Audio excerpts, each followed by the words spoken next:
Welcome. Well, let me get that off the screen. Hello, everybody. Welcome to the show. It is a second session for Book Club, August 2024, The Neverending Story, and I am joined, of course, by Lindsay Sharman, who is not only the one who suggested this book, but she has become our guide through it, and I am so happy you are back tonight, Lindsay. Oh, I'm so happy to be here. This time I remembered to wear my Orin, so I'm prepared. So great. I was thinking, I wish that I could do these book club sessions in a drafty old attic with a candle or something like that. It really is. It sets the mood. It really does.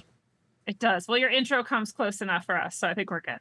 Actually, I'm getting a new intro made. I haven't seen it yet, so I got another one coming my way. But either way, this was, I got to say, before I just let you start summarizing these chapters, this was, it feels like it's all, like Inception. It gets to one point, especially when we get to chapter 12, it is like Inception. It's like the book inside of the book, and to see the worlds, we finally get to that point where worlds collide. I now know from these chapters what you meant about halfway through the book is really like, that is the first movie. And now I'm starting to see where, because I just peeked ahead a little bit, where some of the source material for the second movie came out with the wishes and all that stuff. But we won't talk about that tonight. It's a wonderful tale, and I wish I can describe the emotions. I know it's maybe we can get into this a little bit more, because there's just such a strange mix of emotions that don't really, it's not so much despair. There's a little bit of urgency, but there's also a melancholy. There's just this sense of awe. It's, even the scary parts are almost like every monster you encounter is a sage of some, like you want to learn from the monsters that want to, you want to, like, it's really something else. So that's my initial just blanket feelings about everything. Lindsay Sharman, take it away. Where we are. Well, I have to say, you just described what it is like to become an adult from being a child, basically. And that's exactly what Bastian is doing. And all those feelings are what we feel at that time. And even that curiosity about the darkness and like, what does it have to teach us, or what's been hidden from me, right, is part of that age of life as well. So I feel like that's part of why it resonates so deeply. It's not necessarily that we have all of that unhealed within us, but we just remember it. It's a big deal to let go of childhood and step into the adult world and find our courage and find ourselves and find our voice. And it's terrifying, to be honest. Right? Yeah. We all remember that. That's part of why I love teaching that age too, because they're all going through all of that too. They still have both worlds, right? They're kind of a foot in both worlds still. They're still goofy little kids, and then they're also very much starting to develop their adult minds and personalities. And it's sort of just like this, right? The two worlds collide. Yes. So yeah. Well, so we start here in chapter, God, what? The numbers are right for it, right? 5. Yes. With the gnomics. And Atreyu has just escaped Eagrimul, the many, and he is now in a new place. And as he's there, he's obviously brought, Bastian's reading along this whole tale. And we've had our, maybe the first, I don't remember actually now, but this moment when Bastian screams, and it echoes through the chasm, and they hear him. And so we've already broken that sort of fourth wall. And so we're already curious about that. And he's in this new place, and he says, oh, is this the Southern Oracle? And then he sees Falkor is there too. And this was unexpected, right? Those of us who saw the movie, we had an idea. It happened a little differently. But he had no idea that he was actually so sad when he abandoned Falkor, right? He's like, I wish I could save him, but I can't interfere, right? This is not the power of the Orin. So he finds him there, and he says, I felt so bad leaving you. I hated leaving you there, but what could I do? And Falkor says, nothing. You saved my life all the same, even if I had something to do with it. And this is the sort of ultimate self-responsibility, right? It's my responsibility. And he overheard Eagrimul telling him, you can wish yourself anywhere. And so he actually did save him, even though he didn't know he did it. And he's like, well, it doesn't matter. We're all going to die anyway, right? This poison is in us. Like, how are we going to survive this? And he's like, every poison has its antidote. Everything will turn out all right. You'll see. And this is sort of the Optimist, yeah, luck dragon optimist, always looking for that positive side of things. And he also explains, even when I was caught in this web, I didn't give up hope. And as you see, I was right. And if anyone thinks about manifestation or even prayer or anything like this, is part of what we're doing, right? Is we're focusing on what is the best possible thing. I'm just going to at least hope that it could happen. I'm going to try to move towards that, right? Yep. And this is sort of that secret to manifestation, is to always be focused on those things you want. So then the gnomics come out. We have the same sort of characters we're used to in the movie. They're these little like earth energy gnome sort of people. They're super tiny, right? They almost look like they're made of leaves and sticks and all of this stuff. They have the same personalities as well. The old woman is like, it's got to hurt if it's to heal. I love the crotchetiness between the two of them. There's something about it, maybe just because growing up Italian over here in the Northeast, is just, there's something very comforting about them, where okay, they're bickering, but they also can't do without each other, and that's right. It was very comforting relationship, those two. Yeah, it's very familiar. So sometimes I'm like, dude, do they hate each other? Like people in real life, parents, grandparents, whatever. And then I'm like, oh, they're keeping each other going, right? It's necessary. And here's another sort of mirror for us too, right? The masculine versus the feminine, and they're both arguing over which one is the most important, which one's supreme, and it's like they're actually both super necessary, right? Atreyu needed both. He needed to physically heal, and he also needed the instruction. He needed the masculine and the feminine. But also we have this moment with Bastion. He runs downstairs. There's a person, the person who cleans the school, the janitor, whatever. Yeah, whatever we call him, custodial technician. And that's terrifying for him, right? He's like trying to go pee. This guy is on his tail. He comes into the bathroom. You're like, oh, Bastion's over and done for. But luckily, he gets hidden as the door opens. He's right behind it. So Bastion also maybe has some fourth wall breaking with a little bit of luck dragon luck seeping over. The implication at the very least is that he has some of that luck. And so, yeah, we get the healing. We find out that the Engiwook is a scientist, and he has studied the Southern Oracle for years. He also knows that beyond the Southern Oracle are these other gates and other things, and that eventually there's Uyulala, however you want to say her name, which is an incredible. It's an incredible thing here, and this is also one of the more magical parts of the movie. You know, the Southern Oracle going through those gates, the sphinxes, it's something that really sticks with you, especially the sky. And I had to grab it just for us right here, because I always remember just the sky, and beyond there's something about the lighting in this that's very, very mystical, where you almost feel like, yeah, you're on land, but you're also in space, and it's strange. But like you're saying, there is there's a great the observatory that he had built. And there's a great hunger for knowledge of what goes on beyond there, because of course so many years that they've seen people try to pass through these gates and either get killed or something else, and there's and people who come back sometimes don't feel like they want to divulge what has happened, and now here we are at this really pivotal time in Fantastica, where we got to figure out what the hell's going on, and then hopefully maybe it can be put to some good use, so we don't all get swallowed up by this nothing. Yeah. Oh, and it's the perfect, it shows us the difference between the people who are these academic seekers and then the people who are the sort of actual mystics who are going to go get in the muck of it. And there's nothing wrong with either, but Engiwook is like, he's never actually going to feel fulfilled because he's just studying it. He's just thinking about it. He's not going to go get involved in it. That's actually part of the principles of science, right? We're trying to be objective, but it's never going to give you the actual answers of the gnosis of like, it because you lived it, because you did it yourself.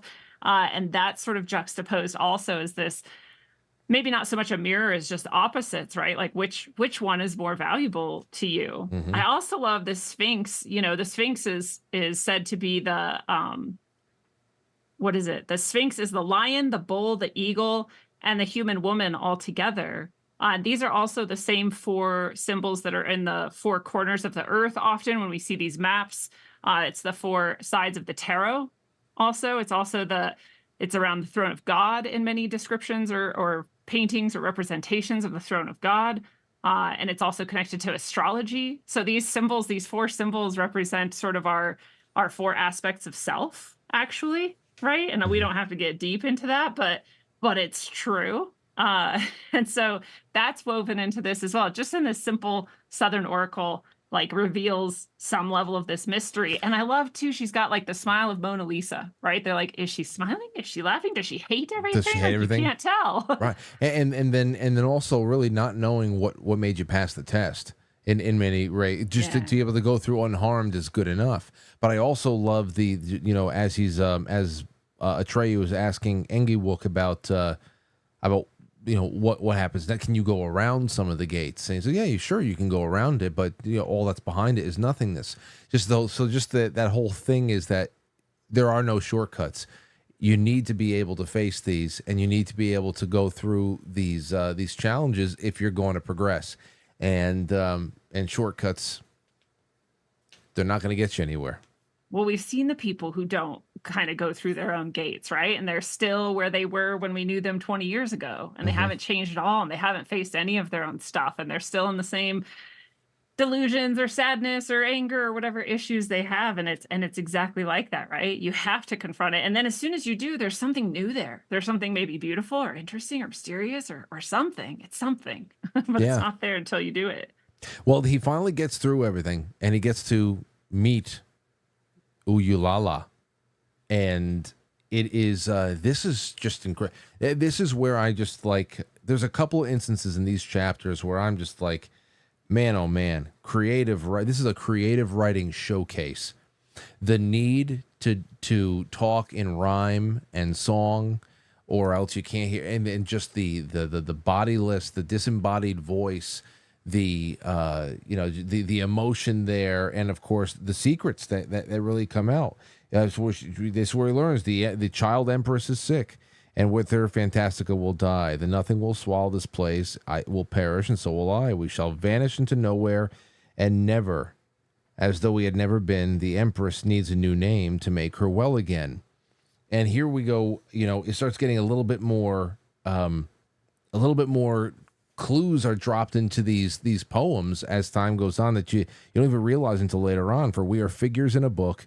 We do what we are invented for, but we can fashion nothing new and cannot change from what we are. And we start realizing just how predestined everything in this book is, but also there is so much, I don't know, there is so much wiggle room as well, because as we start learning toward the end, the book is constantly rewritten. So I don't know. Yeah, it's not the same book over and over again, actually. Right. It's totally different each time, even though it has the same sorts of elements. Like, everyone has to come to the Sphinx Gate and have that fear. I love this. Atreyu on page 105 gets to that, and he says, Fear gripped Atreyu, fear not so much of the danger that threatened him as of something be above and beyond his own self. So not that he's about to maybe get, like, burned to death by the vision of the Sphinx, right? But, like, what is it actually about? What is it that's so big and so vast, right? It says, hardly grazed his mind that if the Sphinx's gaze should strike him, he would freeze to the spot forever. No, what made his steps heavier and heavier until he felt as though he were made of cold gray lead was fear of the unfathomable, of something intolerably vast, right? Just that idea is overwhelming. And I feel like most of us have at least had that feeling or that thought before too, like, what actually is God, or what actually is our soul, or what actually is infinity, like, right? And to know that that exists in the same universe as you, the same world as you. You know what it is? It's a crazy thing to consider, but when I think about a concept that is as vast as those things, it's a feeling of very similar to claustrophobia. Yeah. Like, how can I feel claustrophobic if we're talking about a space that literally has no walls? Yeah. You know, it's nuts. It really is. So I definitely hit on that too in here too. Yeah. Well, and then I love that once he confronts that and gets through it, he realizes, oh, I'll never be afraid of anything again.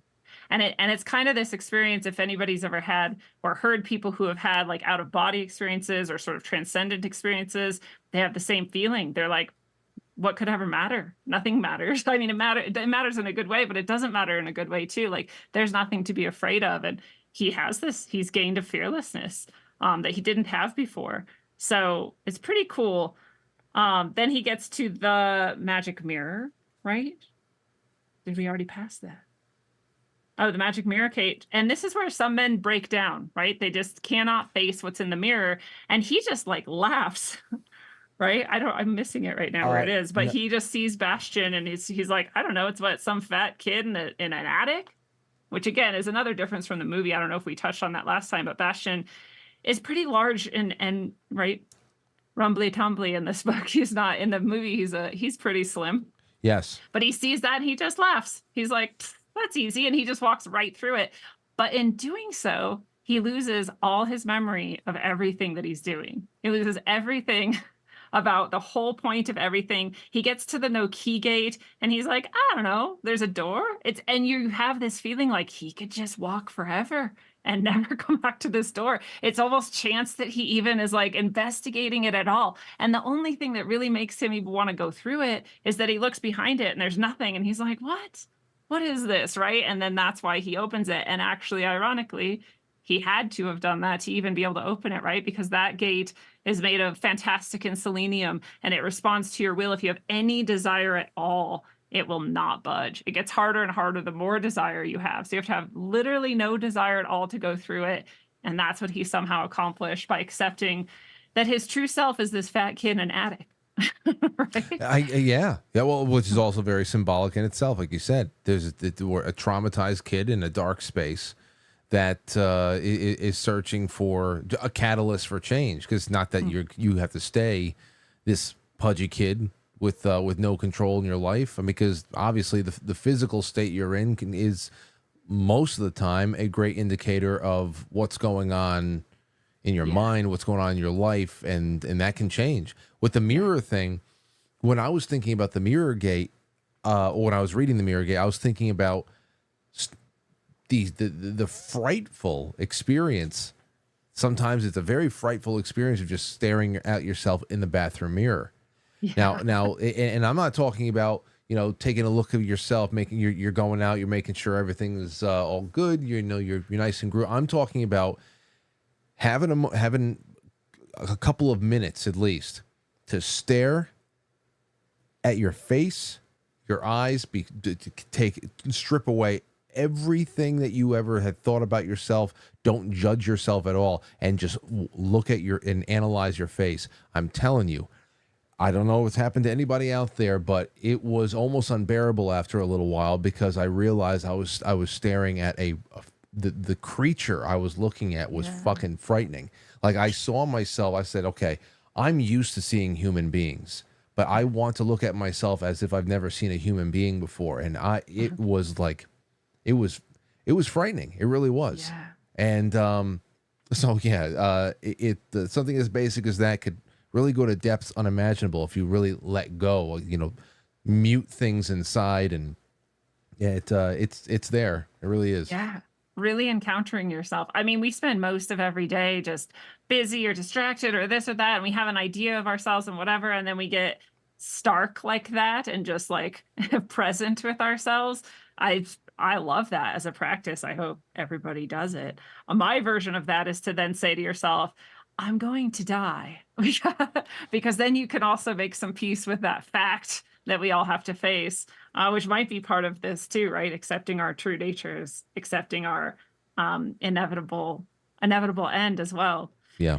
But I love it too. So he goes through the mirror, he forgets himself, he gets to the no key gate, and he's almost going to pass it. And Bastion actually thinks or says out loud, no, don't go away. Turn around. You have to go through the no key gate. And then it's just like, oh, but then he turned around and went back to the no key gate. So it's just sort of this idea too, like something in us, some sort of true nature or some sort of aspect of ourselves is actually always urging us, right? And a lot of us hear it, we get a gut feeling, or we're just like, I'm not sure about this, I'm going to wait, or whatever it is. And then it turns out we're like, oh my God, I'm so glad I did, because what would have happened, right? And so this is sort of like, that's what it reminds me of when Bastion, he's somehow hearing Bastion in his subconscious urging him on, and it works. Yeah. And luckily he goes in and he gets to, in chapter 7, the voice of silence, Uyalala, I'm going to call her.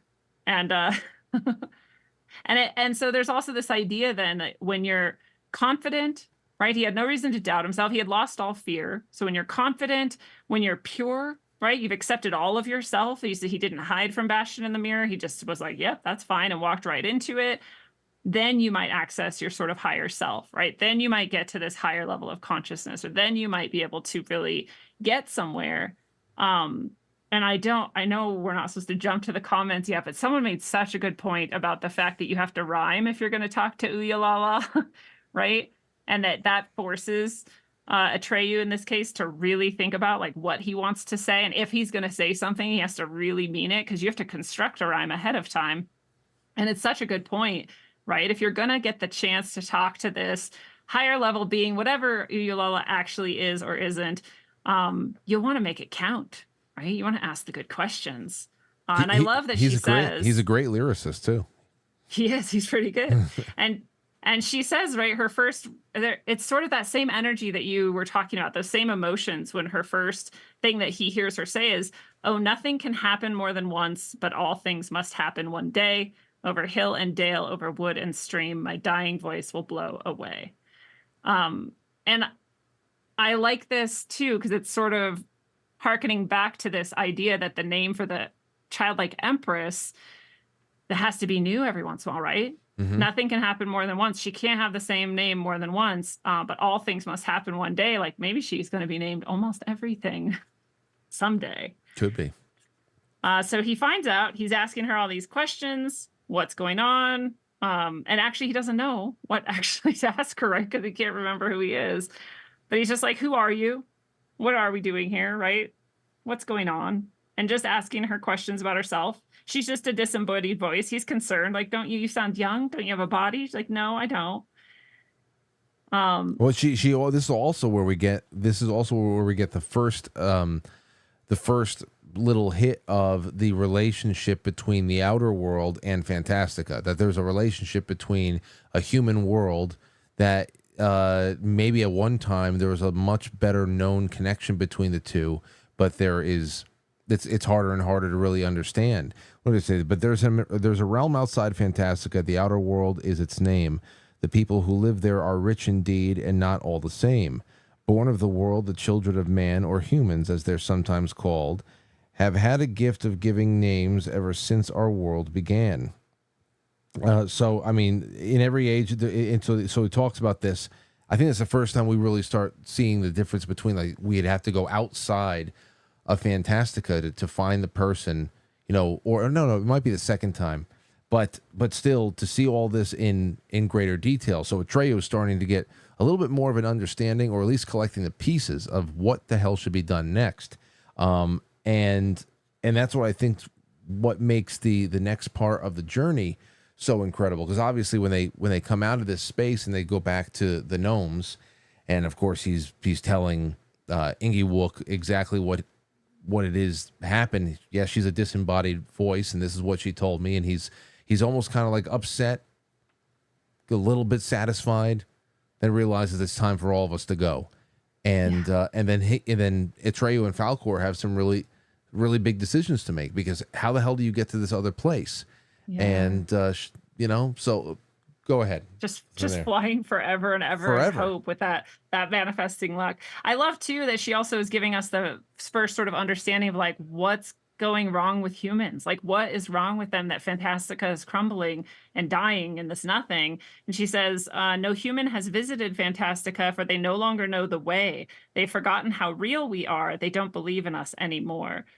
And it really is like, if humans had their belief in themselves, if they had their beliefs in their soul, right, or their higher self, or their imaginative side, or whatever we're going to call the part of us that isn't physical, right, our consciousness, and if they have a belief in maybe God, then Fantastica would still exist. But we kind of crush this out of most people. We're like, again, the beginning of Neverending Story, the movie, his dad says it, get your head out of the clouds and feet on the ground, Bastion. You got to like get real. And this is sort of the message we all get when we're coming out of childhood and into adulthood. And it does crush all of ourselves and all of our imagination in a lot of ways, right? Yes. Lucky are those of us who kept it intact.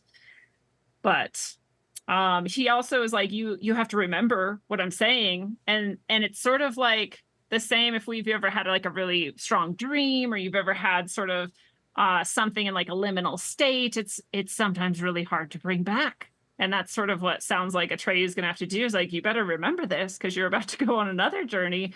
And if you don't remember it, things aren't going to happen well for you. Yeah, great points there. And then at the end, when everybody is departing from this area, there is another one of those. However, this is another story for another time.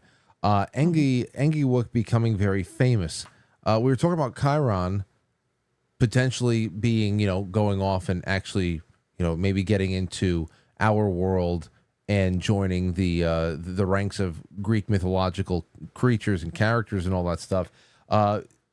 Engiwook, do you know where his fame comes from in any other kind of story or tale or myth? I don't think most of these have like an actual connection like that. I think most of them are just sort of that idea. It actually will come back again, this theme of every story being told, every story that could ever be being told. So we'll come back to that for sure. They have these cycles of 7. They keep coming up over and over again throughout the book. That's a cycle that's repeated obviously in the Bible and a lot of mysteries as well. It's also the number of chakras we allegedly have as spiritual beings. So it's sort of a number of wholeness and life and cycles. And then I also love at the very end of that chapter, chapter 7, it says, Bastian says he could help them and they could help him. He would be saved, and so would Fantastica. If he could give her a name, right? It would save him, it would save them. And this is also referenced over and over again in the Bible and in other mysteries, this idea that when you save yourself, you're also saving the world, right? So again, we have this sort of mirror, as above, so below, as within, so without, over and over and over again throughout this book. And then they go and they ride away. The nothing is turning everything gray that it's nearby to. It's like seeping the life out, even if it hasn't destroyed it yet. It's starting to eat up more and more of Fantastica. They're flying through the air as far as they can, as fast as they can. And they are eventually going to get to these stupid wind giants. Yes. Which are sort of a great representation of, the parts of us that are big and oafish and power hungry and just focused on that and nothing else. Like, we just don't care about anything. And people who are in that as like a lifetime role just destroy so much. It's like, what are you even worth? Nothing. Only my power matters. So it's kind of a fun allusion there. And then we also have this moment where Atreyu's saying like all of this nothing and all this stuff they're passing over and all these wind giants, it almost doesn't frighten him anymore.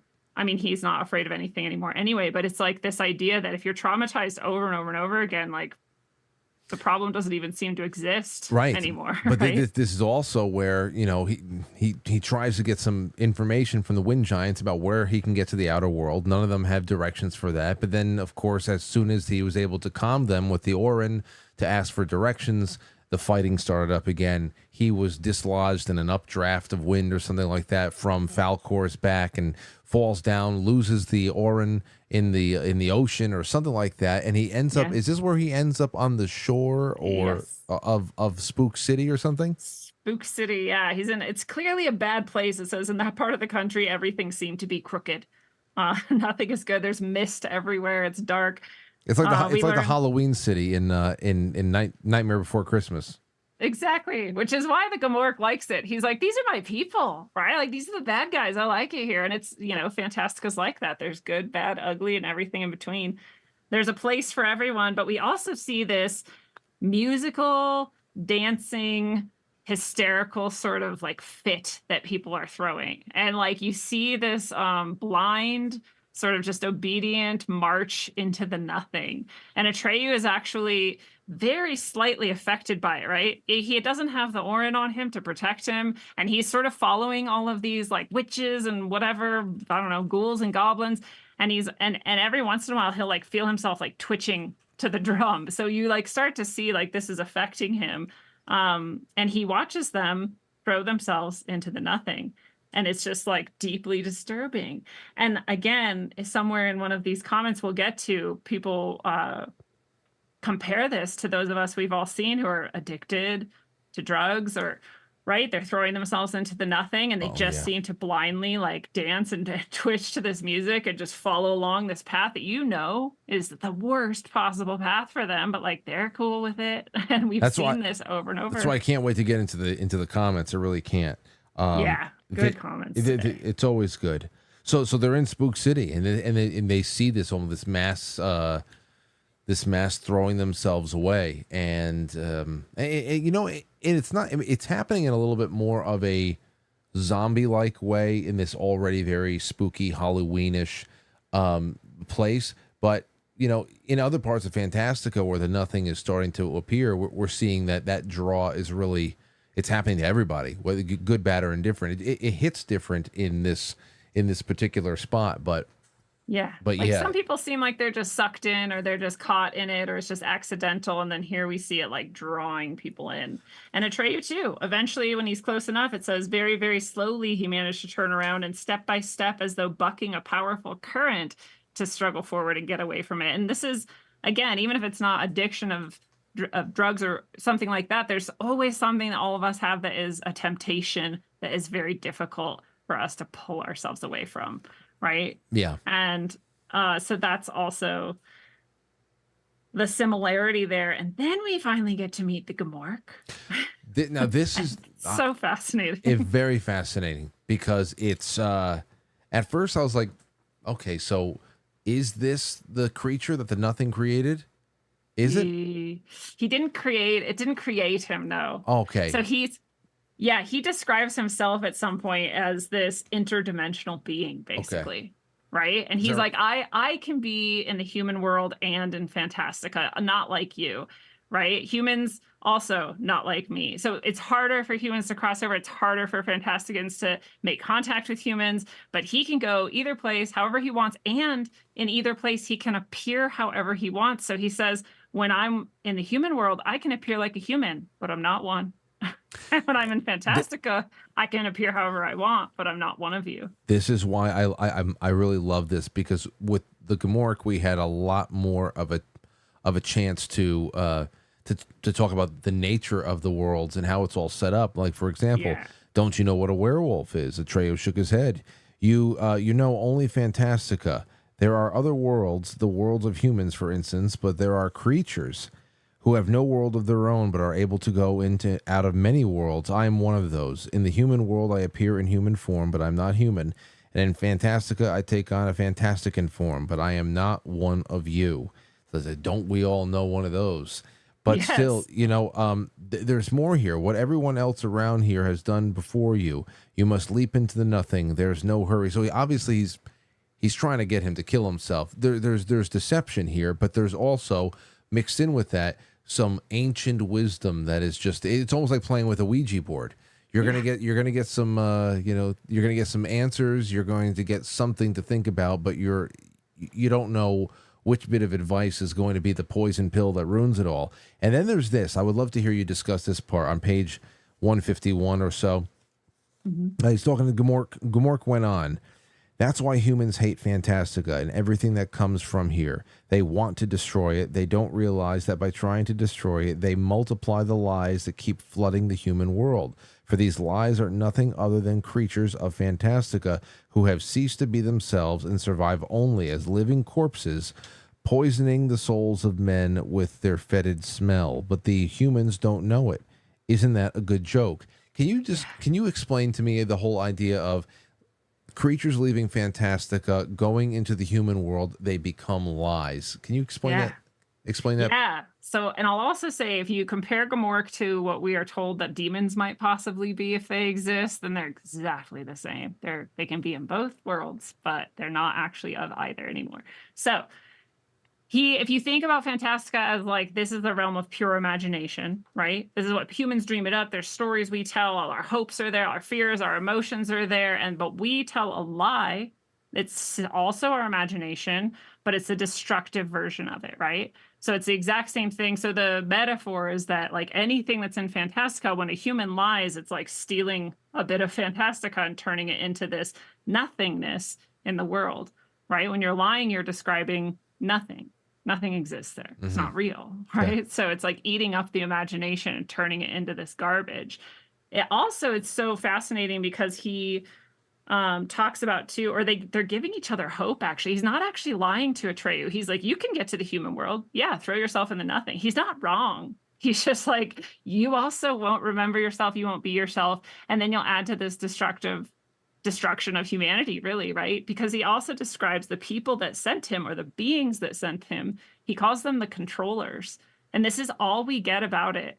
But if you think about what we know about this world and the people who control things here or want to control things here, they use lies, and they use almost exclusively lies, and they get people to imagine and like jump in on the lies, and they are recreating all this, and they're destroying what's good, true, and beautiful as they do it.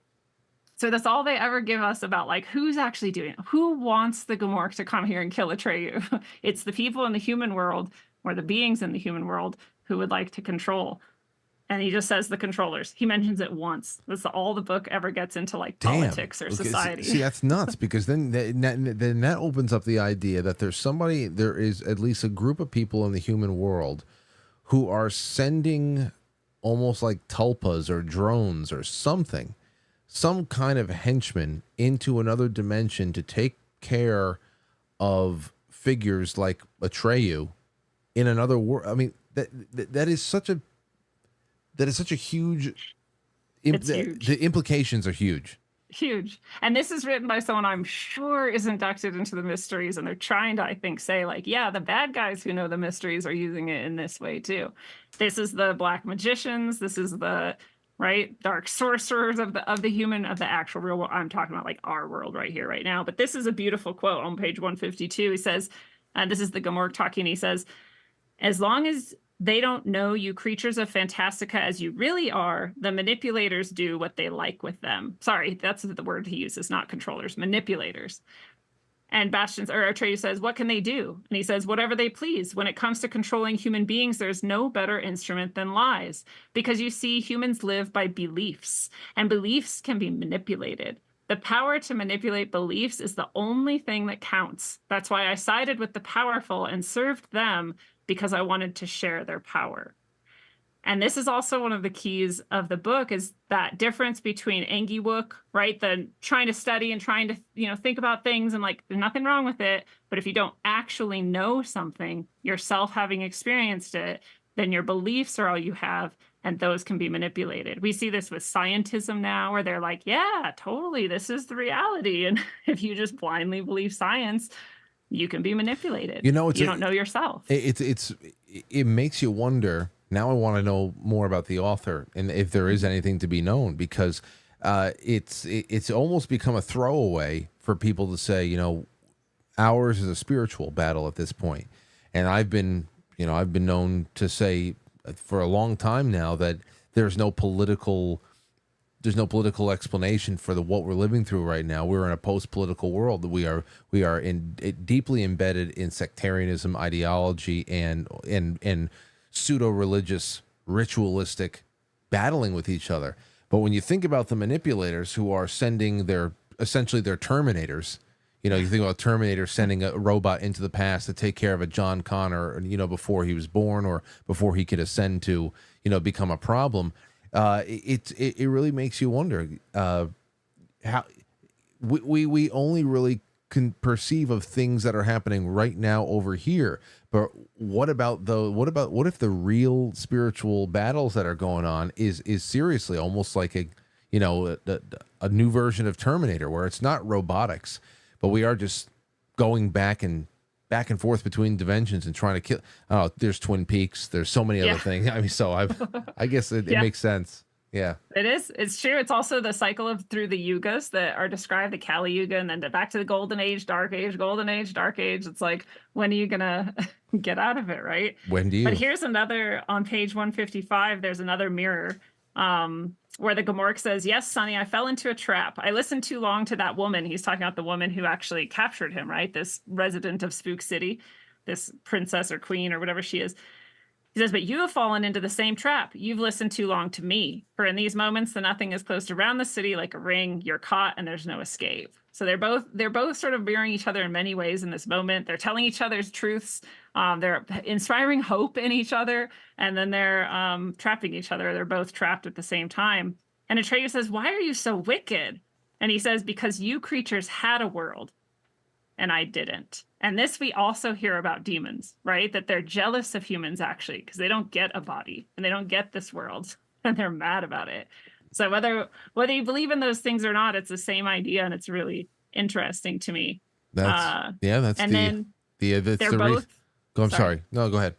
Well, they're both chained at the end, right? Because at the very last second, Atreyu's like, "What is this guy?" He dies, right? He howls, he's laughing, he's like, "This is so dumb, and you're gonna die, and I'm dead, and who cares?" And then he dies, and Atreyu's just fascinated, and he wants to just like touch him, you know, almost to see like, what are you? And in doing that, there's enough evil left in him that he clamps onto his leg, and now even if he could get through the nothing and get away, he can't get loose of Gmork's leg. Until Falkor Finds him. Goes outside of the box, dives into the water to follow the allure, the beacon that is the Orin, grabbing that and just being able to have that around his neck is the reason why that Falkor is able to actually muscle through that part of the journey, because again he's not doing too well, and then he finds finds Atreyu. Everybody starts turning gray because they're really on the edge of the nothing, and that is when the frantic flight back to the ivory tower begins. Now I want to make sure that we get some good summary out of the next, I don't know, because there's another, this feels like another 20 pages right here, but I want to get to the old man. Well, I want to get to the old man. So what's the best way that we can summarize the trip to the ivory tower? Because this is when Bastion is really thrown into the light. Let's just do like nutshell versions here. Real quick, though, I have to say, if the Gmork didn't bite Atreyu's leg and get him stuck there, he would have died, because he would have been unintentionally sucked into the nothing. But because Gmork held him tight, Falkor was able to get him. So there's something there too, right? And like even the negative things that happen end up serving us in the end. And of course, that's a big difference from the movie too. Very big. Very okay. So yeah, they get to the ivory tower. They talk to he gets to the Childlike Empress. You can't know the last section, like how you even got to her, but you just do. She's like, they're like, "Why won't he come? Why isn't Bastion here? Why won't he come?" Bastion's like, "I don't know. They're gonna see." Do you know why he says he's not going? It's because they're gonna think that's his reason. All of Fantastica will die because he doesn't want them to see his physical appearance. Yes. So she has to go with her powers. She has to go across the only path she can find as she's going. There's no way. She doesn't even know. She just knows she's going to the old man on the mountain. I'm forgetting what he's called right now. And that's just accidentally. She ends up getting there. It's this horrible, icy, just nasty place. The old man on Wandering Mountain. Living in the egg. Living in the egg. And it's so perfect. The egg is, again, we see these like equal opposites mirrors. Like she's in this fully bloomed flower, right? That's the Magnolia Towers. This magnolia is opening, fully bloomed. This is the final stage of any plant. And here he is in an egg, which is the seed, which is the first beginning point of anything, right? So they're two equal opposites, male, female, young, old. Over and over again, we see this. And again, when she gets to his house, she says, "I must go the last stretch of the way alone." Also similar to people approaching her, right? They don't know the last stretch. It happens. They have to go alone. So all of these comparisons between them. And then she's trying to tell her, "Don't come here. Do not come. We can never meet. This is never supposed to happen," right? The end and the beginning are never supposed to be in the same place at the same time. This is a paradox that can't be resolved, and therefore it has to repeat forever and ever and ever, because there's no resolution, there's no beginning, and there's no ending to it. So then we start reading, and it's actually really cool, though, because as we're reading, you can go back to the beginning of the book and see it's the exact same story. It's this story you're reading. It's starting from the beginning. It's so I mean, that's what I'm saying. At this point in the book is when I started feeling I was watching Inception, you know, and just from a creative writing standpoint, like I'm enjoying the story, I'm enjoying the character development, the arcs, everything there. I love the description of these fantastic places and all that stuff. But this is just so incredible. I just love it. It came from the mind of man. It's just so cool. It's a really great. So one of the best moments of the whole book happens on page 197. And it's as Bastian's realizing that he's reading this and that it's starting over from his beginning of his book. And we're going, wait, but it's starting over at the beginning of my book that I'm reading, right? And he says, why, this was all about him. And it was a never-ending story. He, Bastian, was a character in the book, which until now he had thought he was reading. And heaven only knew who else might be reading it at the exact same time, also supposing himself to be just a reader. And that's when you get like chills. You're like, am I a reader or not? Is it me? Should I You're be? starting to trip out a little bit. That's the biggest fourth wall break that I think you could ever do. Is it a fifth wall? It's I a don't fifth even wall. know. No, that's Is another. it? That's a whole other wall. A whole other You know, wall. because it's challenging you to consider your position in this reality or in these layered realities, and it's I started thinking about it from this perspective too. Was, you know, is it this one copy of the book? Is it that this one copy of the book is something like what's his name, Coriander in the bookstore? Is he keeping this story alive by just constantly reading it? You know, who is he? Is he more like a ghost that we never hear from? Obviously, we don't. I haven't read ahead. But you know, I started wondering, okay, so is this something that is just for everybody who opens up the book at a certain time? Or is this really another world that is almost like reprogrammed every time the book is written? Because it doesn't seem like it's a book that is in huge circulation. It seems like a very special, high-end, magical thing. So is it that Fantastica just lives on in whatever form it was in the last time it was picked up by a lucky reader? Is Bastian the new creator of this like so many other people in the past have? But is it really just a matter of who owns the book? I mean, that's what I started thinking at this point. Yeah. And then it reminds me of life, because all of us are walking around. I had a friend who was like, you don't exist when you're not here. And I was like, what? He's like, when you're not here, you don't exist. I don't know that you exist when you're not here. I only know you exist when you're in front of me and I can see you and hear you. And I was like, I mean, I can't argue with that. So yeah, but we're all sitting here having this similar experience of life, but also completely different every time. 100% of people have a completely different experience every single time. And it's kind of similar. But I love this too. I love how Bastian responds, because it's so human. On the bottom of page 197, it says, in that moment, Bastian made a profound discovery. You wish for something, you've wanted it for years, and you're sure you want it, as long as you know you can't have it.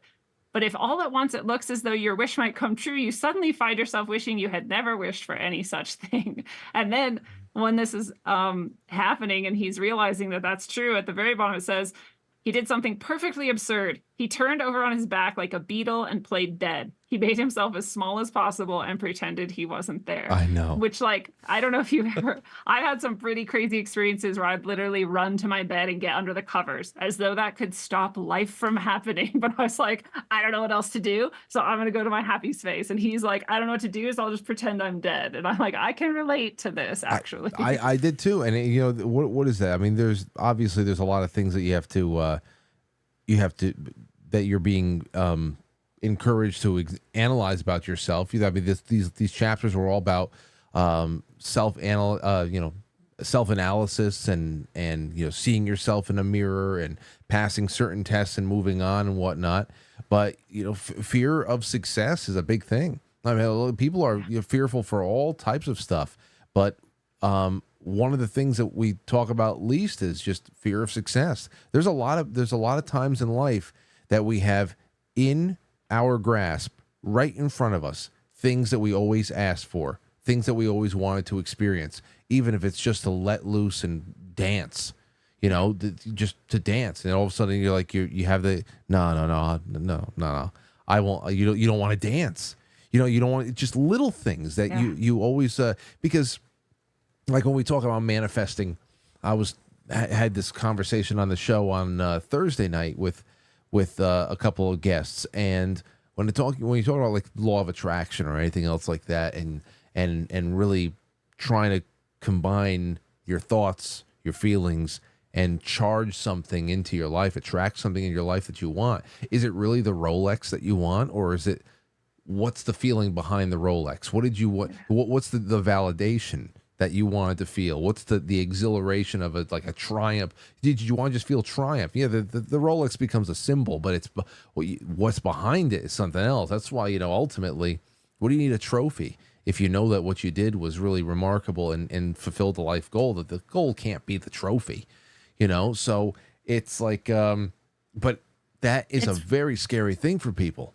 Yeah. Well, and it's also confronting, it's knowing and confronting what you truly, truly want. And you have no idea how much that comes into play starting in the next chapter. So it's a really astute observation. I'll also point out this shell of the great egg was dashed to pieces when he finally yelled Moonchild's name, or he just said it. It wasn't like the movie at all. He just said, Moonchild, I'm coming. And that was enough. Right. And then the egg blows to pieces, which is actually what happens at the beginning of anything, right? The seed or the egg has to like break open. Now the birth has begun. So this actually is the beginning of the book. And essentially, I don't know what happens afterwards, what else was taken and made it into the movie. But as you had said, here we are at the end of chapter 12. That is 95% of the movie. Yeah. Of the first movie. I remember the second one, but not too much. I just remember Jonathan Brandis and all of these wish eggs and these little seeds and every time. I don't know. It's I may have to watch it again because it's very fuzzy. But I don't remember it either, but I remember feeling like it's not very similar at all. I remember other people have told me it is, so maybe I'm tripping. I don't know. It wasn't very exciting to me, but it's also just one more thing. The clock strikes 12 also right at that moment, right? So it's also like we always talk about like it's approaching midnight, it's 0 hour or whatever, like, and that's when the clock strikes 12 right when this happens, and it's the end of chapter 12. So they throw in a little bit of number play there too. Okay, so you want to do some switching on and off with these comments? We only have one page of them. Yeah, let's do it. All right, so you want to take Vesper? Sure. All right. Perhaps the Great Riddle Gate, the Magic Mirror Gate, and the No Key Gate are more than mere obstacles for Atreyu. Perhaps they represent the passage between the living and the dead. Although Atreyu is but a character in a book, he is much more alive than the dying childlike empress, and even the waning realm of Fantastica itself. After all, what happens when you hold two mirrors up to each other, created as a receding tunnel of infinite reflections, just as there appear to be infinite stories within the Neverending story? I love that. Yeah, they're definitely more than mere obstacles, right? They definitely represent these passages that actually everybody has to go through at some point or another. And perhaps and their riddles are therein too, right? And it's not just the gates that are the riddles, and it's not just the going through them that is the riddle. It's also really reflecting us in that way too, that like we're all kind of a riddle. We have to unpack ourselves really and know ourselves. Yes. You can take the next one. It's still Vesper. Vesper. Then when Atreyu converses with Uyalala, we see that Atreyu must speak questions in rhyme. Oh, this was that comment I was referring to which Uyalala answers in beautiful poetry. It seems she's explaining to Atreyu that Fantastica will be pulled into the nothing without the attention of a human. Like a dusty old book that is hidden on a shelf, the never-ending story needs to be pulled down, dusted off, and read. It needs the imagination of Bastian to make it come alive. It needs Bastian to become so immersed in its essence that he becomes the story himself. We too become the story as we read the story, in the story, in the story. Again, the mirror fulfills its purpose, and the author realizes his most cherished dream. And yeah, this is what we're doing when we read any book, right? Fiction or nonfiction, is we're visualizing things and we're imagining things and we're thinking of other stuff that connects to it. And really, we're just exploring ourselves and our world, which is ourselves. We're mirroring ourselves all the time. We're telling stories. We're doing the same thing. And this is part of that, right? Why is imagination so important in Fantastica? It's like, that's literally all it is. Yes. It is imagination. And it really makes you wonder, we always talk about walking around in a dream state over here, like what our brains are designed to do and where we go when we go to sleep. Is the time that we're spending awake really that far detached from the dream world just because we have something to fixate on when our eyes are awake? I mean, what kind of connections do we leave open that we don't even know we have, that we can nurture? I mean, there's a lot there. There's a lot there to think, are we really that far removed from lands like Fantastica? And March. Or this magic and creation and, just like my friend's thing, even though it sounds crazy to us, it's kind of true for him. I really don't exist unless I'm right there. Because all we're ever really doing is receive receiving isn't even the right word. We're constructing within ourselves that based on some information that's sort of assaulting our senses. We have no idea if it's real or true or not. It's all in here, right? Yep. So yeah. Mark G says there are so many great representations of real life in this book. One of the best examples is the old man writing the never-ending story over and over again in perpetuity. Many of our own stories involve doing the same thing that fall within our comfort zone, and we sort of get stuck in that same circle. Bastian, like all of us, had a chance to break his apprehension and make a drastic change into the unknown, or watch the same cycle repeat itself. These are obviously tough decisions, and sometimes we all need a little push, like the Childlike Empress gave to Bastian. I can't wait to read the rest of the book. It feels like the story is now really starting from scratch. Yeah, and there it is again, that indecision on whether or not you should go out there on the dance floor and dance, or you're gonna go home and just say next, we'll get them next time. And it's really interesting. People say it all the time too. They're like, why do I keep dating bad men? It's like, well, you're watching the story play out over and over again until you do something bold and huge and change it. And of course, that's just like in my life. There's plenty of people in my life who I hear their story. I have heard their stories for decades. Mm. All the reasons why they can't do a certain thing a certain way. All the reasons why this is why. I mean, people's stories are everything. And after a while, it becomes very, very hard to let those stories go or rewrite them or, scrap them for something new, because it becomes a part of an identity. It also becomes a coping mechanism for, that daunting question of whether or not you've wasted your own time in not being willing to do something new and to challenge yourself. We see it all over the place. Everybody's got that story that they tell. It's that habit too, right? Bastian listened to the story. We're not even sure how many times that it repeated because he wasn't even reading it at the end anymore. He was just like in his beetle position, like hearing it, like seeing it, like, right? How many times before he finally did it? You get the feeling like if he keeps going, he's not going to be able to stop, because the pattern, the inertia, the habit is just going to like lock him into that. But oh my God, I love this comment. Go ahead. This is Molly Artie. These chapters were truly remarkable. As the nothing grows ever more menacing, our hero persists in his quest. I found a welcome respite from the darkness and the blossoming friendship between Atreyu and Falkor. Their separation was deeply moving. I wondered how Atreyu would manage without his loyal luck dragon and amulet. In the midst of this, I felt the need for my own luck dragon and turned to painting as a way to reflect on the poignant, fleeting connection. We all have people in our lives who uplift us and help us through difficult times. Even when they're not physically present, their influence and support continue to accompany us on our journey. I'm sharing Searching for Atreyu, a piece born from my reflections. It captures more vividly than words alone the profound value of love and friendship in the midst of all the shadows I found so far in the story. I love this painting so much. It's so beautiful. Lindsay, Molly made a painting of me that's right above my bookshelf over here. I remember seeing that. That's Molly. That's Molly. And this, so at first it didn't even register what I was looking at here, and now it makes perfect sense that this is Molly's painting. And what a beautiful luck dragon. Yeah. How much are you selling that for? Because I'll take it. Molly, Molly, I think she wants it, Molly. I mean, just wonderful work.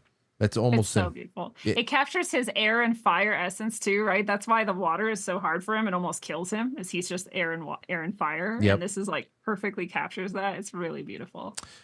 Oh wow! That's a wonderful. That's really great. Yeah. All right, let me see what else we have here. Jalen Wennings. This should be good. Let's see. In this session, we are finally getting to the parts that really diverge from the movie. The dialogue between Atreyu and the Gmork, for instance, the confrontation is very different in the film. What we see in the film fits the film for what we read. What we see in the film fits the film, and what we read in the novel fits the novel. Had the dialogue from the book in that scene been in the movie, it would have not translated very well. For myself, I looked at the whole Spook City chapter as an analogy for watching people with addiction. They mindlessly leap into the nothing, whether it be drugs, booze, media, toxic relationships, they just dive in. But with Atreyu, who has Falcor the Luck Dragon, just when things seem totally lost, along comes Falcor. This makes me ponder the Falcors I have in my own life. Just when I think things can't get any worse, along comes an old friend that puts things into perspective without being prompted. They just show up, offering profound insight out of nowhere. My main Falcor is a retired priest, Father Steve. Ironically, Father Steve has a long white beard and a ponytail. Recently after Mass, I was talking to him about how to sharpen lawnmower blades, and Father Steve, in his very early 80s and comes from a long line of farmers, he patted me on the shoulder and said, "My dad always told me, never sharpen your knife, keep your knife sharp." Somehow, in an unrelated conversation, Father Steve gave me the advice I'd needed at that moment. It was advice I didn't even know I was looking for, but it had a profound impact in recent weeks. It was the advice I needed when I least expected it. Beautiful. Beautiful. I love this too. This is one of the main themes of the book as well, is that the perfect thing comes at the perfect time. You know, we've heard that phrase, like the teacher comes when the student is ready, but it's also the friend comes, the advice comes, right? And we're always taken care of. It's pretty cool. Yes, indeed. That. You want to take Dyslexic Angel? Dyslexic Angel. I love hero journey stories. They're my favorite to read and watch, but this time I decided to look deeper. Who are the 12 typical archetypes in this story? What do numbers and colors signify? How do hero stories like this guide us in our own lives? These are great questions. I looked to Carl Jung and tried to identify the characters so far. Some are obvious, like Atreyu the explorer, Bastian the hero, Urgel and Engiwook the caregiver. And then I began to ponder, if I'm the hero in my life story, who are the other characters, or do I live through each of the characters myself in this lifetime? I love how much self-reflection are in these threads. Anyway, other things I noticed, numbers, Atreyu was gone 7 days and 7 nights. Yep. The number of times the breaking of the fourth wall occurred. I find that interesting when it happens in movies or books. The number of times a specific phrase was repeated, but that's another story and shall be told another time. The colors, the 4 directions of the winds. They also represent the colors of the 4 directions in the medicine wheel. Yes. And in every tradition has these 4 colors in some way on the 4 directions or the wheel or the cycle. It's very, very universal. It's in alchemy. It's in everything. It's in every tradition. It's not accidental. And it again represents this 4 layers of ourself, actually, and lots of other things. But the directions in the medicine wheel from the indigenous medicine. I found it interesting that the 3rd gate was made of selenium, a component found in seafood and Brazil nuts meant to support cognitive health, and yet Atreyu forgot who he was and what he was looking for. I was wondering if it was the same selenium, or they're just but it would make sense. Well, and selenium's also, in the spiritual community, it's like a communication tool too. So it's also interesting. He almost he didn't lose his ability to communicate, but when you don't even know like who you are, where you are, what you're doing, like you don't have a lot to communicate. So yeah, it's sort of an opposing energy there. Great comment. Yes. Well, always great. Right down to the end here. Let's see here from Krista. The quite frankly producer. Page 178. Only the right name gives beings things their reality, she said. A wrong name makes everything unreal. That's what lies do. The power behind a name cannot be understated. I always use my full real name whenever possible. Naming things is one of my favorite pastimes. The 60s, 70s, 80s, 90s, all these decades had their own definitive energy, and from each name came power of the moment in time. The music, the fashion, the language, the films. Something happened at the turn of the millennium. The decades no longer had universally applied names. The 2000s, the aughts, had many writers now recall it, has some acceptance and with it a sense of cultural demarcation. But then came the decade without a name. The tens, the teens, no one knows. It was a set of years that society grew more attached to social media and digital technology, and consequently more removed from the real world. The art became blurred, the cultural benchmarks undefined. Society blended into a homogeneous conveyor belt, eaten away by the nothing. People are still saying the exhaustive 2017 instead of 2017 instead of 2017, or simply 17. When 2020 arrived, we had finally returned to a decade that could easily be called a set familiar numbers, like the 20s. Instead of embracing our own version of the roaring 20s, we have the boring 20s, or more accurately, the warring 20s. Yeah. Still, no one is calling this decade anything of particular defining character. 2024, like nails on a chalkboard, is spoken more frequently than 24. When did anyone in the 20th century ever say something like, I graduated high school in 1974? Never.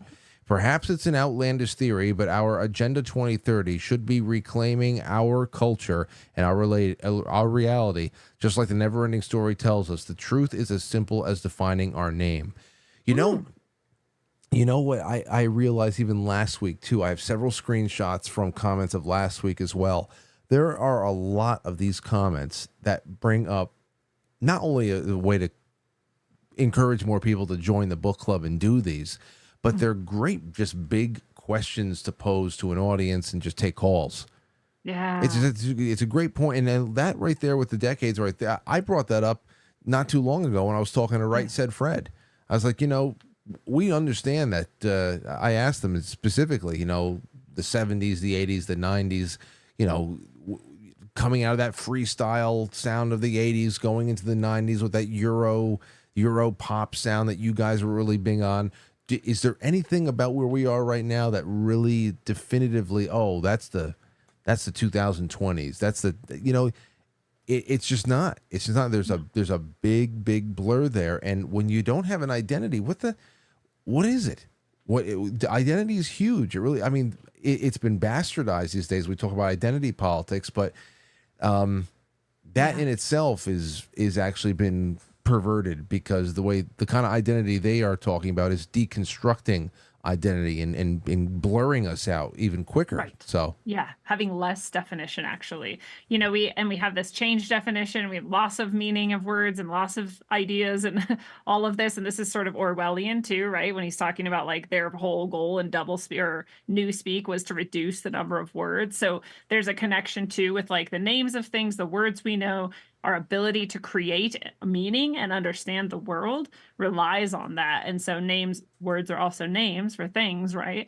Mm-hmm. And so the less of them we have and the less accurate they are, then the less that we know who we are or what we're doing here, where we're going or where we've been, which is the whole point of 1984, right? The whole point of the controllers and the manipulators, as the Gmork calls them, is to do exactly this. So it's actually perfect, right, in calling our attention to that. And I love how she points out that we've lost that, and that maybe that should be our goal, is to reclaim it and to start naming things more and to start identifying. And nope, this is a woman and that is a man and this is this and here's who I am, and right, let's be clear about it, because we can reclaim things in that way. There's also this concept in magic that everything has its perfect name or its like absolute name or its true name. And if you know the name, then you control that thing. So this is like that language you could speak, therefore, that would like literally change reality in the world.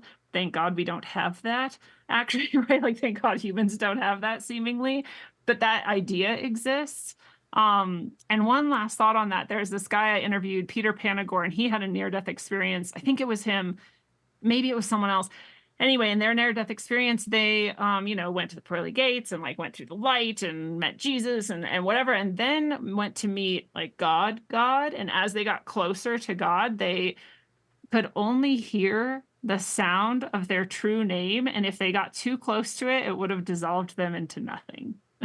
And so they barely like kind of heard it and then realized and like went back away from it so that they could keep their identity and come back to life, to their body, to whatever. Wow. So their name literally existed, but it's something unspeakable by the human tongue.